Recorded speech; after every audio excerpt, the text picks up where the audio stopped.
না ফেরাতে এসে চলে গেলেন আরেক জনপ্রিয় কৌতুক অভিনেতা রবি চেঙ্গু। আজ বিকাল 5টার দিকে নিজ বাসায় ইন্তেকাল করেন তিনি। 2022 সালের মে মাসে মারা যায় তার কৌতুক জগতের সহকর্মী বন্ধু আহসান আলী ভাদাইমা। এরই ঠিক 2 বছর পর আজ 24 মে তিনিও দুনিয়া থেকে বিদায় নিয়ে নিলেন।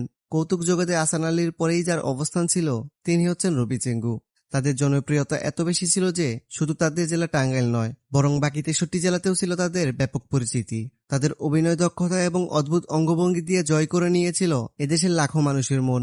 একটা সময় ছিল যখন এদের কৌতুক দেখার জন্য চা স্টলে মানুষের ভিড় জমে যেত। শহরের মানুষের জন্য যেমন ছিল মিস্টার ভিন চার্লি চ্যাপলিন, তেমনি গ্রামের মানুষের জন্য ছিল আহসান আলী এবং রবি চেঙ্গু। গ্রাম বাংলার মানুষের মন ভালো করার একমাত্র ওষুধ ছিল তাদের অভিনীত কৌতুক। কিন্তু সবই যেন সময়ের সাথে সাথে কোথায় হারিয়ে গেল। তবে তাদের অভিনীত কৌতুক এখন অনেক চা স্টলে চলতে দেখা যায়। এখনো অনেক গ্রামের সাধারণ মানুষ তাদের কৌতুক দেখে অনেক আনন্দ পায়। তবে একে একে আনন্দ দেওয়ার দুইজন মানুষই দুনিয়া ছেড়ে চলে গেল। আমরা তাদের আত্মার মাগফিরাত কামনা করি, যাতে আল্লাহ তাআলা তাদের ক্ষমা করে দিয়ে জান্নাত নসিব করেন। সবাই বলি আমিন।